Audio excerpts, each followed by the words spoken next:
انہیں صرف رمضان المبارک کے ایک مہینے میں تقوی حاصل ہو سکتا ہے، پرہیزگاری مل سکتی ہے۔ یہ شہر طاعات ہے، شہر عبادات ہے، شہر کا مطلب مہینہ ہے عربی میں۔ اور دیکھیں کتنی سہولیات تمہارے لیے رکھی گئی ہیں کہ شیطان کے وسوسوں سے محفوظ رکھا گیا، کہ تمہیں مہینہ بھر شیطان اور اس کی ذریت سے، اس کے حملوں سے بچا کر رب تبارک و تعالیٰ نے اس مہینے میں رکھا ہے۔ تو اب میرے عزیزو، تھوڑی سی محنت کی ضرورت ہوتی ہے تاکہ ہمارا دل پاک ہو جائے۔ تھوڑی سی اور محنت اس میں کر لی جائے تو انسان کا باطن پاک ہو جائے۔ تقوی کیا چیز ہے اور اس کا حاصل کرنا کیوں ضروری ہے، میں آپ کو بتاؤں۔ تقوی کا مطلب سب سے اہم چیز یہ ہے، اللہ کا خوف۔ یہ بنیادی چیز ہے، یہ بنیادی چیز ہے، اور یہ اگر بنیاد ہے تو ہر عمل میں آپ کے تقوی حاصل ہو جائے گا۔ نماز کیوں پڑھتے ہو؟ نماز ایک ڈیوٹی سمجھ کر کے پڑھتا ہے تو کوئی مسئلہ ہی نہیں اس کا، یعنی وہ ڈیوٹی ادا کر رہا ہے۔ لیکن نماز میں اگر خوف خدا ہے، اللہ کے ڈر سے پڑھتا ہے، یہی تقوی ہے۔ روزہ کیوں رکھ رہا ہے؟ سب محلے میں رکھ رہے تھے، ہم نے بھی رکھ لیا۔ روزہ اس لیے رکھ رہا ہوں کہ لوگ برا نہ سمجھیں، یا اسلام کا ایک حصہ ہے۔ اتنی ہی نیت تھی تو پھر اس نے روزے سے کچھ حاصل نہیں کیا، لیکن اسی روزے کو اللہ کے خوف سے رکھا، یہی تقوی ہے۔ تو خوف خدا، اللہ کا خوف آ جانا ہر عمل میں، یہی تقوی ہے۔ اور اگر یہ چیز نہیں ہے تو انسان بہت بڑے بڑے گناہ بھی کر جاتا ہے، اسے ڈر نہیں لگتا۔ روزہ چھوڑ دیا، اسے کوئی خوف ہی نہیں ہے، بلکہ دھڑلے سے لوگوں کے سامنے کہتا بھی پھر رہا ہو کہ مجھے یہ سب چیزوں میں وشواس نہیں، یقین نہیں ہے۔ یہ باتیں اس زبان سے آتی ہیں جس کے ہاں اللہ کا خوف ہے ہی نہیں، اللہ کا ڈر نہیں۔ اسی لیے قرآن میں اللہ نے فرمایا لعلکم تتقون، تم پر روزے اللہ نے فرض کیے ہیں تاکہ تمہیں تقوی مل جائے، اللہ کا خوف۔ اور یہ کتنی اہم چیز ہے میں آپ کو بتاؤں، خوف خدا۔ خوف خدا کا مطلب کہ اللہ کا ڈر، اللہ کا خوف، یہ تمہاری پوری باڈی کو صحیح کرتا ہے، اندر سے بھی باہر سے بھی۔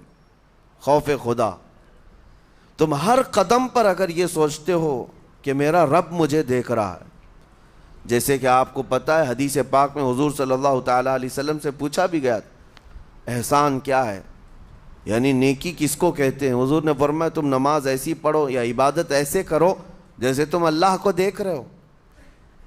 اور اگر یہ نہیں ہو سکتا تم سے تو اتنا احساس تو رہے کہ اللہ تمہیں دیکھ رہا ہے۔ تو ہر عمل میں تمہارے یہ سوچ آئے کہ مجھے میرا رب دیکھ رہا ہے، تمہارے قدم سنبھل جائیں گے۔ آج آپ مسجد میں بیٹھے ہیں، ادب سے بیٹھے ہیں، حالانکہ ایک آدھے گھنٹے کے بعد جسم کو پھیلنے کی حاجت ہونے لگتی ہے، تھوڑا پیر پھیلا لوں، پیٹھ کو ٹیک دے دوں، نہیں کرتے آپ، اس لیے کہ آپ کو احساس ہے کہ امام صاحب دیکھ رہے ہیں، مفتی صاحب دیکھ رہے ہیں، یا پھر مجمع میں لوگ دیکھ رہے ہیں۔ تو یہاں پر ہمارے دیکھنے کے احساس سے آپ کے پیر نہیں پھیلتے ہیں، آپ پھیل کے نہیں بیٹھتے۔ تو ہم میاں نہ سزا دینے والے نہ جزا دینے والے ہیں۔ یہی احساس اگر اللہ کے دیکھنے کا ہو جائے کہ میرا رب مجھے دیکھ رہا ہے، تو پھر آپ کو کسی نگرانی کی ضرورت نہیں، کہیں کسی سی سی ٹی وی کی ضرورت نہیں۔ اللہ کا خوف اگر بندے کے دل میں آ جائے، وہ ہر لمحے، ہر گھڑی، ہر علاقے میں محفوظ رہتا ہے، اپنے آپ کو محفوظ رکھتا ہے۔ میرے عزیزو، 4 سال کی عمر ہے امام اہل سنت فاضل بریلوی رحمۃ اللہ علیہ، امام محمد رضا خان رحمۃ اللہ علیہ، 4 سال کی عمر میں روزہ رکھ لیا۔ گرمیوں کی شدت تھی، گھرانہ علمی گھرانہ ہے، باپ بھی بڑے عالم دین، دادا بھی بڑے عالم دین ہیں۔ 4 سال کی عمر میں روزہ تو رکھ لیا، اور جب تھوڑی دوپہر ڈھل گئی، اچھوں کی حالت دھوپ کے دنوں میں خراب ہونے لگتی ہے، تو شام ہونے کو قریب تھی کہ ایک کمرے کے اندر دادا محترم نے پوتے کو بند کر دیا اور کچھ پھل فروٹ ساری چیزیں اندر رکھ کر کے دروازہ باہر سے بند کر لیا. کہا بیٹا کھا لینا, میں کسی کو بتاؤں گا نہیں, کسی کو نہیں بولوں گا. 4 سال کی عمر ہے, تمہارا روزہ بھی رہے گا, کھا کر کے تھوڑا پیٹ ہلکا کر لینا. تو یہ دروازہ بند کر کے دادا محترم چلے گئے. کافی دیر کے بعد دروازہ کھلا تو وہ پھل فروٹ ویسے کے ویسے ہیں, بچہ ویسے ہی بیٹھا ہوا ہے. امام احمد رضا رحمۃ اللہ تعالی علیہ, 4 سال کی عمر کی بات کر رہا ہوں. دادا نے آ کر پوچھا بیٹا کھائے نہیں, دروازہ بند کر لیا تھا. تو 4 سال کی عمر میں مولانا امام احمد رضا کہنے لگے کھا تو لیتا لیکن ہر گھڑی میرا مولا تو دیکھ رہا ہے, جس کے لیے روزہ رکھا وہ تو دیکھ رہا ہے. یہ ہے تقویٰ, یہ ہے خوف خدا, کہ اگر یہ کسی کے دل میں بیٹھ جائے, اسے لوگوں کو دکھانے کی یا لوگوں کے اسے دیکھنے کی کوئی ضرورت ہی نہیں. میرے عزیزو, تقویٰ حاصل کرنے کا یہ اتنا بہترین راستہ ہے, اتنا بہترین راستہ ہے. آپ روزہ ہیں, کس کو پتہ ہے؟ میں روزہ ہوں, کس کو پتہ ہے؟ یہ راز ہے میرے اور اللہ کے درمیان. آپ روزہ ہیں, یہ راز ہے آپ کے اور اللہ کے درمیان. بہت سارے موقع آپ کے پاس ہیں دن بھر میں, فجر سے لے کر عصر تک. کئی مرتبہ وضو میں جانا پڑتا ہے, باضابطہ آپ کلی کر رہے ہیں, آدھا نگل جاتے, کس کو خبر ہے؟ یا کہیں چھپ کر کے کوئی ہلکی سی چیز چبا لیتے, کس کو خبر ہے؟ اس لیے کہ یہ اندرونی معاملہ ہے, راز ہے. آپ کھا رہے ہیں پی رہے ہیں یا نہیں کھا رہے ہیں نہیں پی رہے ہیں, یہ کوئی دوسرا نہیں کہہ سکتا. آپ کے اور آپ کے اللہ کے درمیان یہ راز ہے. اور آپ بچے ہوئے ہیں, حلق سوکھا ہے شام کے وقت میں, اور پیٹ بھی پیٹ سے لگنے آ جاتی ہے. کام کرنے والے جانتے ہیں کہ شام ہوتے ہی روزے کا اثر کس قدر ظاہر ہوتا ہے. کام کرنے والوں کو زیادہ اثر پڑتا ہے, اے سی میں سونے والوں کو روزہ کہاں پتہ چلتا ہے. لیکن اس وقت بھی وہ نہ پانی کا ایک قطرہ حلق میں ڈالنا چاہتا ہے, نہ کوئی چیز چھپ کر کے چبانا چاہتا ہے. مجھے بتاؤ میرے عزیزو, کیوں اپنے آپ پر یہ تکلیف اور اپنے آپ پر یہ زیادتی کر رہے ہو؟ آپ کو اندازہ ہوتا ہے یہ میں زیادتی نہیں کر رہا, نہ یہ اپنے آپ کو تکلیف میں ڈال رہا ہوں, یہ میرے رب کی رضا ہے, میں اسی پر قائم ہوں. اسی لیے فرمایا گیا کہ جب افطاری کا دسترخوان بچھتا ہے اور پہلے ہی آ کر کے لوگ بیٹھتے ہیں, اور یہ سنت بھی ہے, ایسے نہیں کہ بھاگتے بھاگتے آپ آئے, وقت ہوا کھجور لیے اور کھا گئے. افطاری کے وقت سے تھوڑی دیر پہلے بیٹھ جاؤ, تمہارے دسترخوان پر نعمتیں رکھی ہوئی ہیں, پھل بھی ہیں, میوہ جات بھی ہیں, کچھ کھانے پینے کی چیزیں بھی ہیں, ٹھنڈا شربت بھی ہے, دیکھتے ہوئے بیٹھے ہیں آپ, لیکن ہاتھ نہیں لگاتے ہیں. انتظار ہے وقت کا کہ ادھر سورج کے غروب ہونا ہے اور میری افطار ہونی ہے. اعلان سنتے ہیں, اذان سنتے ہیں, اس کے بعد آپ اٹھاتے ہیں, لیکن اتنی دیر تک آپ خاموش بیٹھے ہیں دسترخوان کے پاس, سارے لوگ دیکھتے رہتے. یہ وہ منظر ہے جس کو فرمایا گیا رب ذوالجلال بھی اپنے بندوں کو دیکھ رہا ہے, رب تبارک و تعالیٰ بھی دیکھ رہا ہے اپنے بندوں کو. اور سارے فرشتوں کو بلا کر میرا مولا اعلان فرماتا ہے, یہ میرے بندے ہیں, دیکھو یہ شام کا وقت ہے, ان کے حلق سوکھ چکے ہیں, ان کے پیٹ میں بھوک کی شدت ہے, اور ان کے سامنے اچھی نعمتیں پڑی ہوئی ہیں. اے فرشتوں دیکھو, میرے ان بندوں میں سے کوئی بھی ان نعمتوں کو ہاتھ نہیں لگاتا, یہ صرف اور صرف میرے لیے بھوکے اور پیاسے ہیں. اور فرشتوں سے اللہ فرماتا ہے تم گواہ ہو جاؤ, ان کی حلق تر ہونے سے پہلے ان کے لیے میں نے جنت لکھ دیا. اسی لیے حدیث پاک میں ہے, جب افطار کرتے میرے آقا صلی اللہ علیہ وسلم یوں ارشاد فرماتے, ذهب الظمأ وابتلت العروق وثبت الاجر انشاءاللہ. پیاس بجھ گئی, رگیں ٹھنڈی ہو گئی, اور اجر اللہ کے ہاں پکا ہو گیا. یہ حضور پاک ہر افطار میں عرض کرتے تھے. میں آپ کو یہ عرض کر رہا ہوں کہ یہ چھپی ہوئی چیز, اسی کا نام تقویٰ ہے. آپ صرف اور صرف بچے ہیں اللہ کے خوف سے. اب سنو حدیث پاک, قیامت کے دن حساب و کتاب ہوگا, اور جنت میں جانے کا پروانہ کچھ لوگوں کو مل جائے گا اور سب جنت کی طرف جا رہے ہوں گے۔ اس میں بہت سارے لوگ ہیں جو پل صراط پر چل کر کے جنت پہنچیں گے۔ اب جب کافی لوگ جنت کے دروازے پر پہنچیں گے، ایک جماعت ایسی ہوگی جو پورے راستے میں کہیں نظر نہیں آئی، جنت جانے کے راستے میں کہیں نظر نہیں آئی، لیکن جنت کے دروازے پر وہ پہلے سے موجود تھے، چلے تھے نہیں چلے تھے کسی نے دیکھا ہی نہیں۔ دوسرے جنتی ان سے پوچھتے ہیں اس جماعت سے کہ تم یہاں کیسے پہنچے اور یہ انعام کس بات کا ہے تمہارے لیے؟ تو وہ جنتی کہتے ہیں ہمیں روزے داروں کی جماعت میں رکھا گیا، ہمارے روزے اللہ کو پسند آئے، اور آج رب تبارک و تعالیٰ کا حکم ہوا کہ ساری دنیا سے چھپ کر تم میرے لیے روزہ رکھتے تھے، دنیا کو پتا نہیں تھا تم بھوکے ہو پیاسے ہو، اور اے بندو آج سارے لوگوں کی نظروں سے چھپا کر میں تمہیں جنت پہنچاؤں گا۔ وہ ایک جماعت ایسی ہے جو راستے بھر چلتی ہوئی نظر تو نہیں آئی لیکن جنت میں پہنچ گئی، وہ روزے داروں کی ہے۔ آج یہ تقوی حاصل کرنے کا سب سے بہترین راستہ، اور تقوی کیوں ضروری ہے؟ اب آپ کے روزے سے کچھ حاصل ہوا نہیں ہوا آپ کو دیکھنا بھی ہے، یہ نہیں کہ کیلنڈر کی طرح گنتے جاؤ، 1 ہو گیا، 2 ہو گئے، 3 ہو گئے، ہوتے جائیں گے، یہ دن تو چلتے رہتے ہیں، گنتے گنتے 20 بھی ہو جائیں گے، 25 بھی ہو جائیں گے، 30 بھی ہو جائیں گے۔ روزے گننے کا حکم نہیں، اپنے آپ کو سرچ کرو پھر تھوڑی سی ورزش کرنے کے بعد بندہ ویٹ تول کر کے دیکھتا ہے کم ہوا گھٹا ہے کہ بڑا، ہر دن دیکھتا رہتا ہے۔ ہاں، ورزش کرنے کے بعد پھر ناپ کر کے دیکھتا ہے میرے جسم کا وزن کتنا گھٹا کتنا بڑا۔ ویٹ گین کرنے والے ویٹ لاس کرنے والے دونوں بھی برابر چیک کرتے رہتے ہیں۔ روزہ رکھنے کے بعد تمہیں خود کو بھی چیک کرنا چاہیے کہ میرے اندر اب تبدیلی آئی یا نہیں آئی۔ ایک روزہ رکھا اور پھر رات کو تراویح میں کھڑا ہوا، میرے اندر بدلاؤ کتنا ہے؟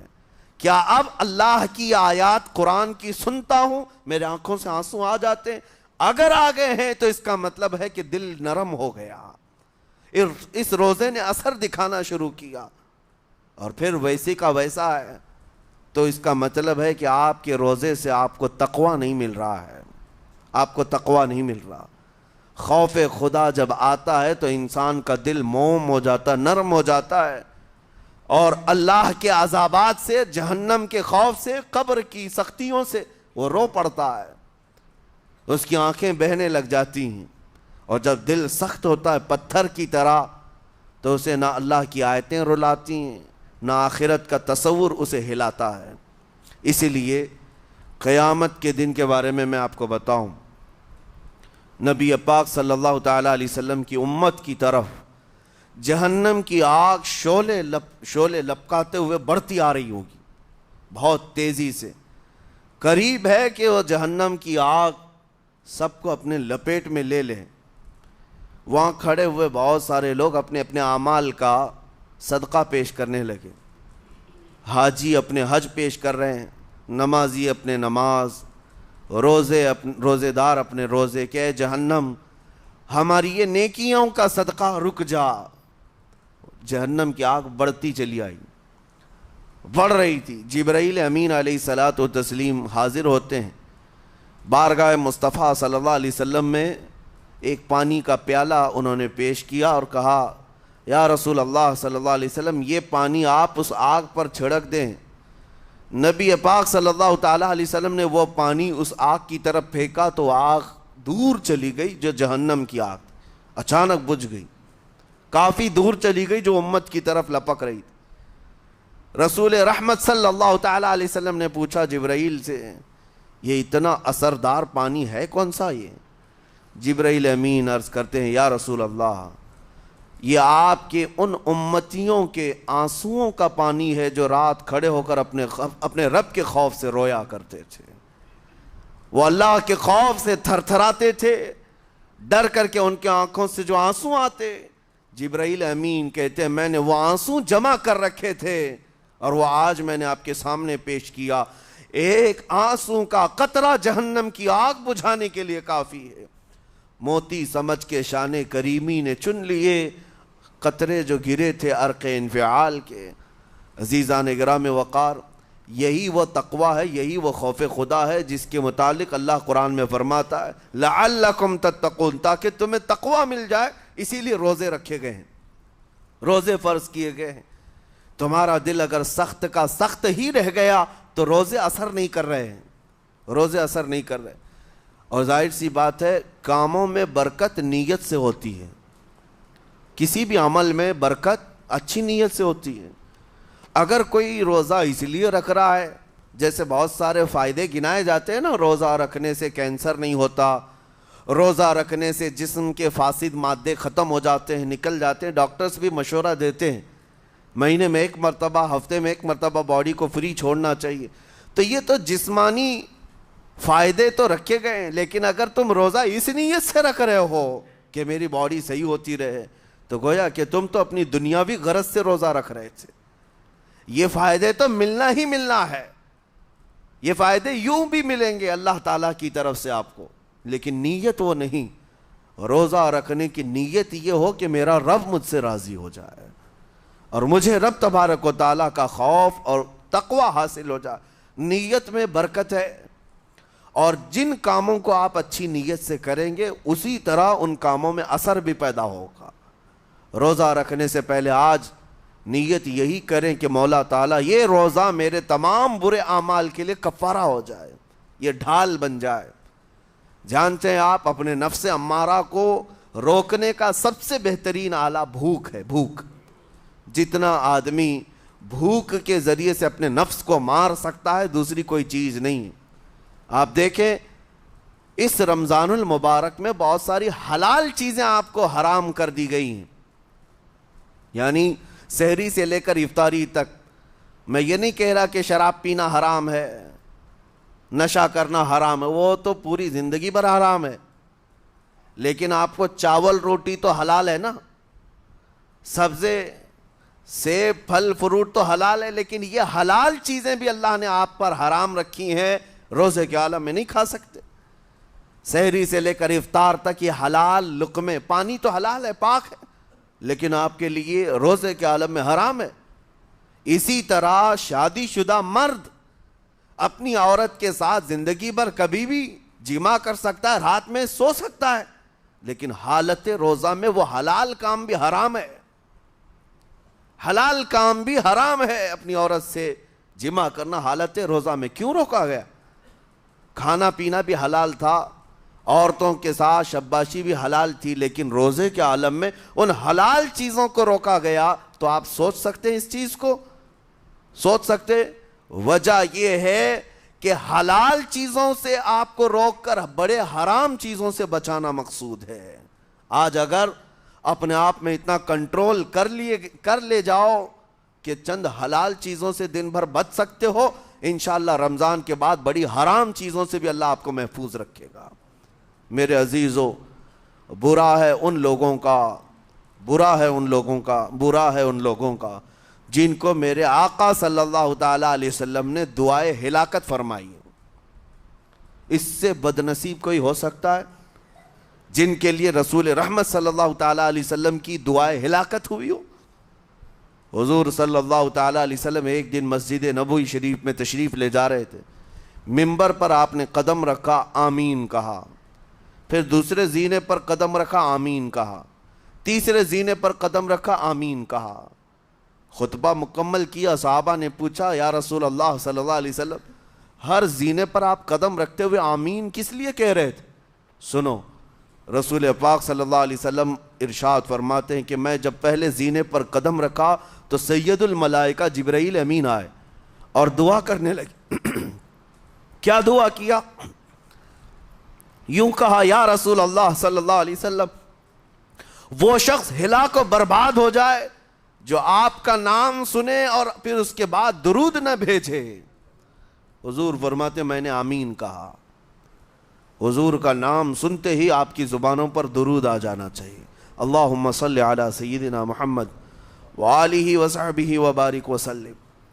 میرے آقا فرماتے ہیں دوسرے زینے پر قدم رکھا تو جبرائیل امین نے یوں کہا یا رسول اللہ صلی اللہ علیہ وسلم وہ شخص ہلاک و برباد ہو جائے جو زندگی میں اپنے ماں اور باپ میں سے کسی ایک کے بڑھاپے کو پایا اور ان کی خدمت کر کے جنت نہیں حاصل کر سکا بلکہ ان کو ایسے ہی چھوڑے رکھا، ایسا شخص برباد ہو جائے۔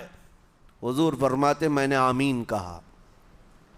پھر جبرائیل امین نے کہا تیسرے زینے پر قدم رکھتے ہی میرے آقا فرماتے ہیں جبرائیل نے یوں دعا کی کہ اے اللہ کے رسول وہ شخص ہلاک و برباد ہو جائے جو رمضان کا مہینہ پایا لیکن اس کا ادب نہیں کر سکا، اس کا احترام نہیں کر سکا۔ حضور فرماتے میں نے اس پر بھی آمین کہا۔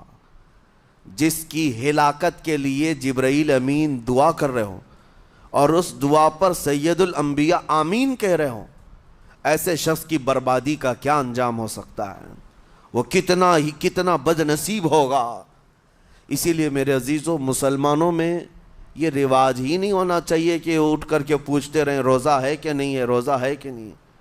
مسلمان ہے تو روزہ ہے، اور یہ کوئی آپشنلی عبادت نہیں ہے کہ 4 رکھ لیا 2 نہیں رکھا، آپشنلی نہیں، یہ فرض عین ہے۔ ایک روزے کو چھوڑنے کا گناہ فرمایا گیا 600 سال تک اسے دوزخ میں رکھا جائے گا، 600 سال تک۔ یہ معمولی چیز نہیں ہے، اور جن کے پچھلے روزے قضا ہو چکے ہیں معاف نہیں ہوں گے، تھپڑ مار لیں گال پہ توبہ توبہ کر لیں معاف نہیں ہوں گے۔ توبہ تو کرنے کے ساتھ ساتھ قضا بھی کرنا ہوگا، جب موقع ملے سال بھر میں اپنے چھوٹے ہوئے روزوں کو واپس کرنا ہے۔ اس کی اہمیت میں آپ کو بتا دوں، ایک روزہ اگر جان بوجھ کر کے کسی نے توڑا یا چھوڑا تو جانتے ہیں اس کا کفارہ کیا ہے؟ اس کا کفارہ یہ ہے کہ اس کے بدلے میں دوسرے دنوں میں 60 روزے کنٹینیو رکھے۔ رمضان کا ایک روزہ پورا کرنے کے لیے 60 روزے رکھنے پڑ جائیں گے۔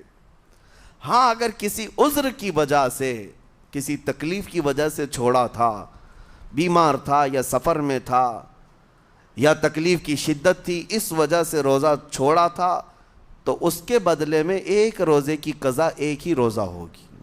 لیکن بغیر کسی عذر کے، شہوت کی وجہ سے، نفس پرستی کی وجہ سے توڑا تھا یا چھوڑا تھا تو پھر 60 روزے رکھنے پڑ جائیں گے۔